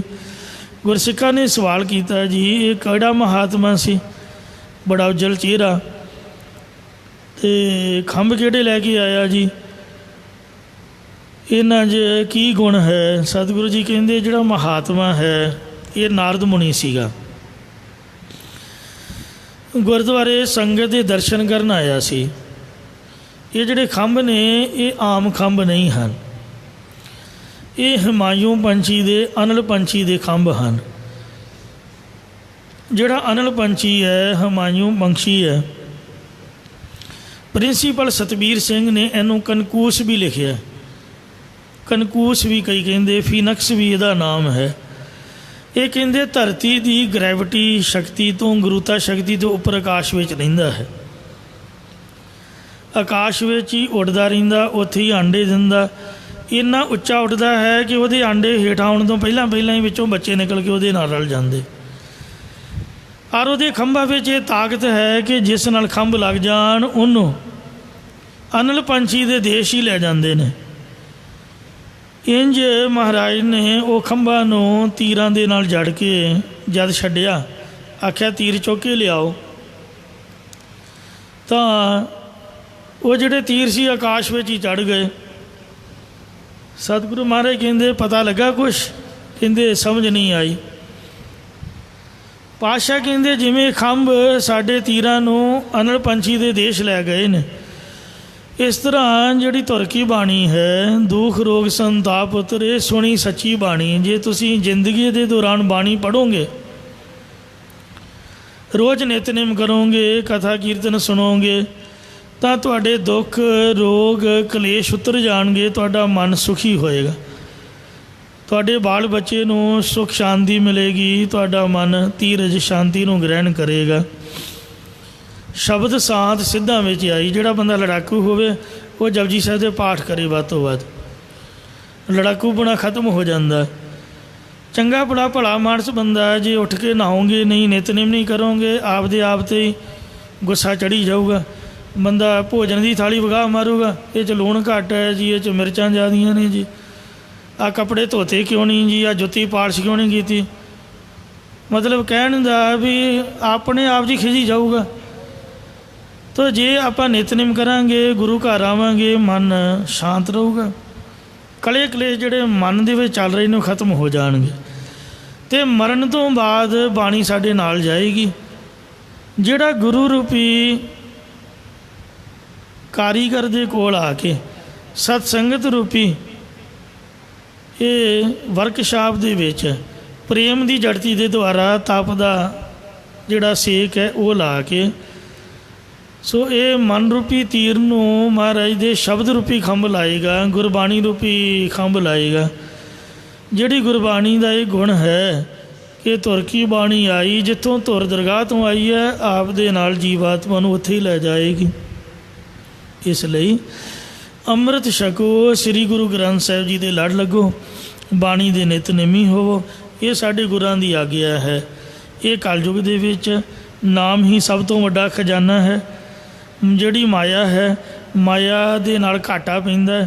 ਇੱਕਦਮ ਦਾ ਬੰਦਾ ਖੁਸ਼ ਹੋ ਜਾਂਦਾ ਕਿ ਮੈਨੂੰ ਬਹੁਤੀ ਮਿਲੀ ਹੈ, ਪਰ ਜਦੋਂ ਜਾਂਦੀ ਹੈ ਪਹਿਲਾਂ ਵੀ ਭਲੇੜ ਕੇ ਨਾਲ ਲੈ ਜਾਂਦੀ, ਕੁਛ ਨਹੀਂ ਬੱਲੇ ਰੱਖਦੀ। ਇਸ ਵਾਸਤੇ ਨਾਮੋ ਨਾਲ ਚੱਲਿਆ, ਮਰਨ ਤੋਂ ਬਾਅਦ ਤਾਂ ਬੜਾ ਨਾਮ ਹੀ ਨਾਲ ਚੱਲਦਾ। ਨਾ ਕੋਈ ਲੈ ਕੇ ਆਇਆ ਅਤੇ ਨਾ ਕੋਈ ਲੈ ਕੇ ਜਾਏਗਾ। ਇਹੋ ਅਖੋਟਾ ਕਦੇ ਨਾਨਕ ਖੁਟਾਈ, ਅਖੁੱਟ ਖਜ਼ਾਨਾ ਸਤਿਗੁਰ ਦੀਆ ਤੋਟ ਨਹੀਂ ਰੇ ਮੋਕੇ। ਪਿਊ ਦਾਦੇ ਕਾ ਖੋਲ ਡਿਠਾ ਖਜ਼ਾਨਾ, ਤਾਂ ਮੇਰੇ ਮਨ ਭਇਆ ਨਿਦਾਨਾ। ਰਤਨ ਲਾਲ ਜਾਕਾ ਕਛੂ ਨਾ ਮੋਲ, ਭਰੇ ਭੰਡਾਰ ਅਖੂਟ ਅਤੋਲ। ਖਾਵੇ ਖਰਚੇ ਰਲ ਮਿਲ ਭਾਈ, ਤੋਟ ਨਾ ਆਵੇ ਵੱਧ ਹੋ ਜਾਈ। ਇਹ ਸਾਰੰਗ ਰਾਗ ਵਾਲਾ ਹੁਕਮਨਾਮਾ ਸਾਹਿਬ ਉਸ ਵਕਤ ਆਇਆ ਗੁਰਦੁਆਰਾ 68 ਘਾਟ 'ਤੇ, ਜਦ ਪੋਥੀ ਸਾਹਿਬ ਨੂੰ ਪ੍ਰਕਾਸ਼ ਕੀਤਾ। ਸੱਚਖੰਡ ਸ੍ਰੀ ਹਰਿਮੰਦਰ ਸਾਹਿਬ ਵਿਖੇ ਇੱਕ ਵਾਰ ਬਾਬੀ ਸਿੱਖਾਂ ਨੇ ਕਵਿਤਾ ਪੜ੍ਹਨੀ ਸ਼ੁਰੂ ਕਰ ਦਿੱਤੀ ਤਾਂ ਸ੍ਰੀ ਗੁਰੂ ਅਰਜਨ ਦੇਵ ਜੀ ਬੈਠੇ ਸੁਣ ਰਹੇ ਸੀ। ਮਹਾਰਾਜ ਨੇ ਟੋਕ ਦਿੱਤਾ, ਆਖਿਆ ਸਿੱਖੋ ਕੱਚੀ ਬਾਣੀ ਛੱਡ ਕੇ ਸੱਚੀ ਬਾਣੀ ਦਾ ਕੀਰਤਨ ਸੁਣਾਓ। ਸਿੱਖ ਘਬਰਾ ਗਏ, ਸੁਣਨ ਵਾਲੇ ਵੀ ਦੁਬਿਧਾ 'ਚ ਪੈ ਗਏ ਕਿ ਹੁਣ ਪਤਾ ਕਿਵੇਂ ਲੱਗੇ ਸੱਚੀ ਬਾਣੀ ਕਿਹੜੀ ਅਤੇ ਕੱਚੀ ਕਿਹੜੀ ਹੈ, ਕਿਉਂਕਿ ਨਾਨਕ ਨਾਮ ਦਾ ਪ੍ਰਿਥੀਏ ਦਾ ਮੁੰਡਾ ਮਿਹਰਬਾਨ ਵੀ ਲਿਖਣ ਲੱਗ ਪਿਆ ਸੀਗਾ। ਜਿਵੇਂ ਹੋਰ ਵੀ ਕਈ ਕਵਿਤਾਵਾਂ ਮਸ਼ਹੂਰ ਨੇ ਜਿਨ੍ਹਾਂ 'ਚ ਗੁਰੂ ਨਾਨਕ ਸਾਹਿਬ ਦਾ ਨਾਮ ਆਉਂਦਾ, ਕਲਰ ਕੀ ਬਣ ਜਾ ਰਹੀਆਂ ਝੂੰਗੇ ਮੁਸਕ ਮੰਗੇਨ, ਅਤੇ ਇਹਦੇ ਵਿੱਚ ਵੀ ਨਾਨਕ ਨਾਮ ਆਉਂਦਾ ਹੈ, ਪਰ ਹੈ ਇਹ ਕਵਿਤਾ ਹੈ ਜਾਂ ਇਤਿਹਾਸਕ ਬਚਨ ਹੈ, ਸੱਚੀ ਬਾਣੀ ਨਹੀਂ ਹੈ। ਇਸੇ ਤਰ੍ਹਾਂ ਆਪ ਦਿਆ ਸੋ ਦੁੱਧ ਬਰਾਬਰ, ਮੰਗ ਲਿਆ ਸੋ ਪਾਣੀ, ਖੋਹ ਲਿਆ ਸੋ ਰਖ ਦੋ ਬਰਾਬਰ, ਕਹੋ ਨਾਨਕ ਨਿਰਬਾਣੀ। ਨਾਨਕ ਨਾਮ ਦਾ ਆਇਆ ਪਰ ਹੈ ਗੁਰੂ ਗ੍ਰੰਥ ਸਾਹਿਬ ਦੀ ਰਚਨਾ ਥੋੜ੍ਹੋ, ਤੁਰਕੀ ਬਾਣੀ ਨਹੀਂ ਹੈ। ਤਾਂ ਸਮਾਪਤੀ ਤੋਂ ਬਾਅਦ ਸੰਗਤਾਂ ਨੇ ਬਾਬਾ ਬੁੱਢੇ ਸਾਹਿਬ ਜੀ ਨੂੰ ਬੇਨਤੀ ਕੀਤੀ ਕਿ ਗੁਰੂ ਸਾਹਿਬ ਨੂੰ ਬੇਨਤੀ ਕਰੋ। ਬਾਬਾ ਬੁੱਢਾ ਜੀ ਨੇ ਗਲ 'ਚ ਪੱਲਾ ਪਾ ਕੇ ਹਰਿਮੰਦਰ ਸਾਹਿਬ ਦੇ ਅੰਦਰ ਗੁਰੂ ਅਰਜਨ ਸਾਹਿਬ ਨੂੰ ਬੇਨਤੀ ਕੀਤੀ, ਸੱਚੇ ਪਾਤਸ਼ਾਹ ਆਪ ਕੋਈ ਐਸਾ ਪ੍ਰਬੰਧ ਕਰੋ ਕਿ ਸੱਚੀ ਜੋ ਤੁਰਕੀ ਬਾਣੀਆਂ ਨੂੰ ਇੱਕ ਜਗ੍ਹਾ ਇਕੱਤਰ ਕਰੋ, ਤਾਂ ਕਿ ਸਾਨੂੰ ਪਤਾ ਚੱਲ ਸਕੇ। ਆਮ ਇਨਸਾਨ ਪਹਿਚਾਨ ਨਹੀਂ ਸਕਦਾ। ਬੜੇ ਲੋਕ ਮਹਾਰਾਜ ਦਾ ਨਾਮ ਵਰਤਦੇ ਨੇ। ਸਤਿਗੁਰੂ ਮਹਾਰਾਜ ਕਹਿੰਦੇ ਵੀ ਪੋਥੀਆਂ ਸਾਹਿਬ ਤਾਂ ਗੋਇੰਦਵਾਲ ਸਾਹਿਬ ਪਈਆਂ ਹੋਈਆਂ ਨੇ। ਤਾਂ ਉਸ ਵਕਤ ਭਾਈ ਗੁਰਦਾਸ ਜੀ ਉੱਠ ਕੇ ਖੜ੍ਹੇ ਹੋਏ, ਕਹਿੰਦੇ ਮੈਂ ਲੈ ਕੇ ਆਉਂਦਾ। ਗੁਰੂ ਸਾਹਿਬ ਨੇ ਨਹੀਂ ਆਖਿਆ ਤੁਸੀਂ ਲੈ ਕੇ ਆਓ। ਮਹਾਰਾਜ ਕਹਿੰਦੇ ਤੁਹਾਡਾ ਖੁਸ਼ ਆ ਜੀ, ਪਰ ਮਹਾਰਾਜ ਨੂੰ ਪਤਾ ਸੀ ਵੀ ਬਾਬੇ ਮੋਹਨ ਨੇ ਦੇਣੀਆਂ ਨਹੀਂ। ਆਪਦੀ ਮਰਜ਼ੀ ਨਾਲ ਭਾਈ ਸਾਹਿਬ ਗਏ, ਬਾਬੇ ਮੋਹਨ ਦੀ ਸਮਾਧੀ ਨਹੀਂ ਖੋਲ੍ਹ ਸਕੇ। ਫਿਰ ਜਦੋਂ ਭਾਈ ਸਾਹਿਬ ਖਾਲੀ ਆ ਗਏ, ਬਾਬਾ ਬੁੱਢਾ ਜੀ ਨੇ ਆਪਦੀ ਮਰਜ਼ੀ ਨਾਲ ਆਖਿਆ ਮਹਾਰਾਜ ਮੈਂ ਜਾਵਾਂ। ਮਹਾਰਾਜ ਕਹਿੰਦੇ ਤੁਹਾਡਾ ਖੁਸ਼ ਆ ਜੀ। ਗੁਰੂ ਸਾਹਿਬ ਨੇ ਨਹੀਂ ਆਖਿਆ ਵੀ ਤੁਸੀਂ ਜਾਓ। ਬਾਬਾ ਬੁੱਢਾ ਸਾਹਿਬ ਦੀ ਆਪਦੀ ਮਰਜ਼ੀ ਨਾਲ ਗਏ। ਮਹਾਰਾਜ ਨੂੰ ਪਤਾ ਸੀ ਵੀ ਪੋਥੀਆਂ ਸਾਹਿਬ ਇਹਨਾਂ ਨੂੰ ਵੀ ਪ੍ਰਾਪਤ ਨਹੀਂ ਹੋਣੀਆਂ, ਕਿਉਂਕਿ ਸ੍ਰੀ ਗੁਰੂ ਅਮਰਦਾਸ ਜੀ ਨੇ ਹੁਕਮ ਕੀਤਾ ਸੀ ਵੀ ਬਾਬਾ ਜੀ ਗੁਰੂ ਸਾਹਿਬ ਖੁਦ ਆਪ ਆਉਣਗੇ ਤਾਂ ਪੋਥੀਆਂ ਦੇਣੀਆਂ ਨੇ। ਤਾਂ ਉਸ ਵਕਤ ਬਾਬਾ ਜੀ ਨੇ ਸਮਾਧੀ ਖੋਲ੍ਹਣੀ ਚਾਹੀ, ਬਾਬਾ ਮੋਹਨ ਜੀ ਉੱਠੇ ਨਾ। ਆਖਿਰ ਬਾਬਾ ਜੀ 'ਚ ਜ਼ੋਰ ਬੜਾ ਸੀਗਾ, ਉਹਨਾਂ ਜੱਟਾਂ ਵਾਲਾ ਕੰਮ ਕੀਤਾ, ਚਗਾਠ ਹੀ ਪੁੱਟ ਲਈ, ਉਹਦੀਆਂ ਚੂਥੀਆਂ ਕੰਧ ਦੇ ਵਿੱਚੋਂ ਖੇਡ ਲਈਆਂ। ਜਦ ਖੜਕਾ ਆਇਆ ਤਾਂ ਬਾਬਾ ਮੋਰੀ ਭੱਜਾ ਆਇਆ, ਕਹਿੰਦੇ ਬਾਬਾ ਜੀ ਇਸ ਤਰ੍ਹਾਂ ਨਾ ਕਰੋ, ਇਹ ਕਮਲੇ ਦਾ ਕੋਈ ਪਤਾ ਨਹੀਂ, ਜੇ ਅੱਖਾਂ ਖੋਲ੍ਹ ਕੇ ਤੇ ਤੁਹਾਨੂੰ ਪਤਾ ਨਹੀਂ ਕਿਹੜੇ ਮੂੰਹ ਬੋਲੇ ਤੇ ਤੁਹਾਡੀ ਬੇਅਦਬੀ ਕਰ ਦੇ, ਤੁਸੀਂ ਮਹਾਂਪੁਰਖ ਹੋ, ਇੱਥੋਂ ਚਲੇ ਜਾਓ।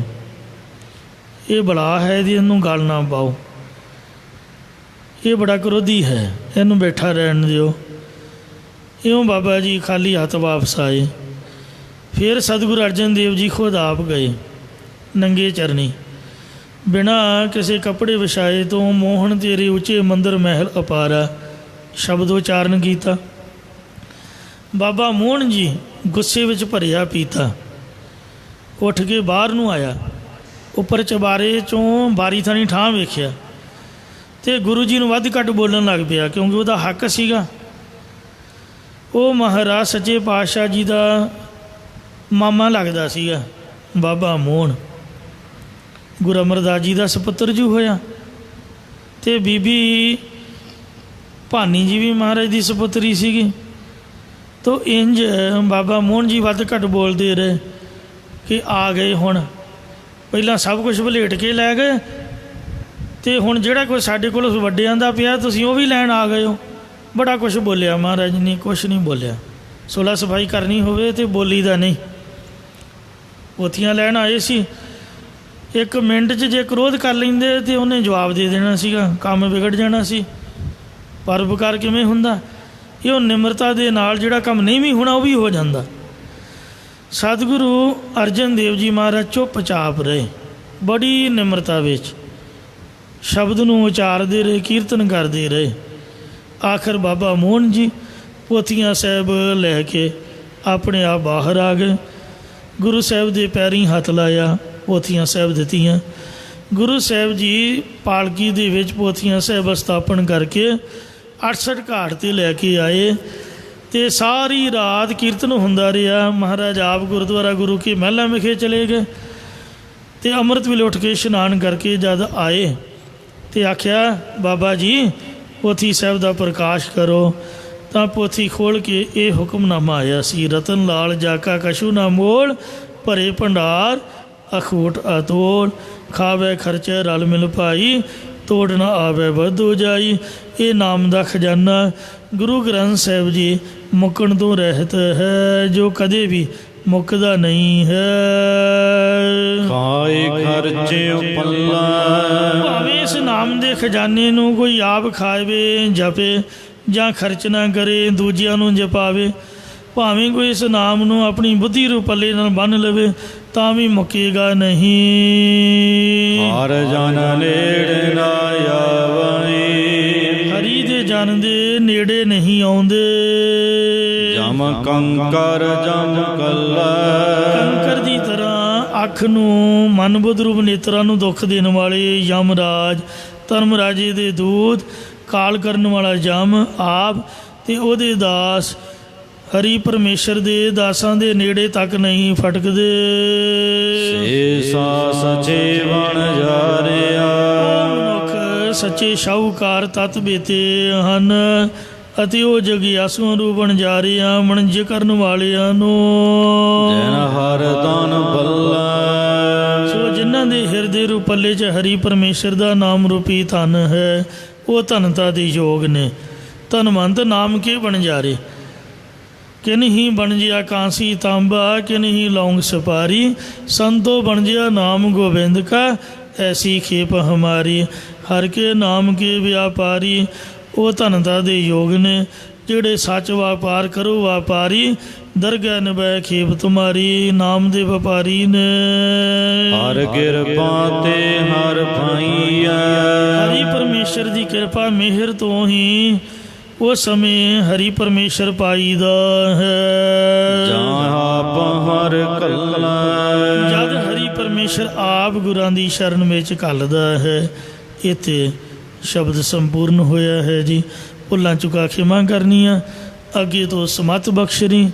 ਧੰਨ ਧੰਨ ਸਤਿਗੁਰੂ ਸ੍ਰੀ ਗੁਰੂ ਗ੍ਰੰਥ ਸਾਹਿਬ ਜੀ, ਦਸਾਂ ਪਾਤਸ਼ਾਹੀਆਂ ਦੀ ਆਤਮਕ ਜੋਤ, ਜਿਨ੍ਹਾਂ ਦਾ ਅੱਜ ਦੇ ਦਿਨ ਯਾਨੀ ਭਾਦਰੋਂ ਸੁਦੀ ਏਕਮ ਵਾਲੇ ਦਿਨ ਸ੍ਰੀ ਗੁਰੂ ਅਰਜਨ ਦੇਵ ਜੀ ਮਹਾਰਾਜ ਨੇ ਸੱਚਖੰਡ ਸ੍ਰੀ ਹਰਿਮੰਦਰ ਸਾਹਿਬ ਸੰਮਤ 1661 ਬਿਕਰਮੀ ਨੂੰ ਬਾਬਾ ਬੁੱਢਾ ਸਾਹਿਬ ਜੀ ਨੂੰ ਹੈੱਡ ਗ੍ਰੰਥੀ ਸਾਹਿਬ ਸਥਾਪਨ ਕਰਕੇ ਪਹਿਲੀ ਵਾਰ ਪ੍ਰਕਾਸ਼ ਕੀਤਾ। ਅਤੇ ਸੂਹੀ ਮਹੱਲਾ ਪੰਜਵਾ, ਸੰਤਾਂ ਕੇ ਕਾਰਜ ਆਪ ਖਲੋਇਆ, ਹਰ ਕੰਮ ਕਰਾਵਣ ਆਇਆ ਰਾਮ, ਤਰਤ ਸੁਹਾਵੀ ਤਾਲ ਸੁਹਾਵਾ, ਵਿੱਚ ਅੰਮ੍ਰਿਤ ਜਲ ਛਾਇਆ ਰਾਮ, ਅੰਮ੍ਰਿਤ ਜਲ ਛਾਇਆ ਪੂਰਨ ਸਾਜ ਕਰਾਇਆ, ਸਗਲ ਮਨੋਰਥ ਪੂਰੇ, ਜੈ ਜੈਕਾਰ ਭਇਆ ਜਗਅੰਤਰ, ਲਾਥੇ ਸਗਲ ਵਿਸੂਰੇ, ਪੂਰਨ ਪੁਰਖਿਆ ਚੌਥੇ ਅਬਨਾਸੀ, ਜਸ ਵੇਦ ਪੁਰਾਣੀ ਗਾਇਆ, ਆਪਣਾ ਬਿਰਧ ਰੱਖਿਆ ਪਰਮੇਸ਼ਰ, ਨਾਨਕ ਨਾਮ ਤੇ ਆਇਆ। ਇਹ ਸ੍ਰੀ ਮੁੱਖ ਵਾਕ ਆਇਆ। ਸੰਗਤਾਂ ਨੇ ਸਰਵਣ ਕਰਕੇ ਆਨੰਦ ਪ੍ਰਾਪਤ ਕੀਤਾ।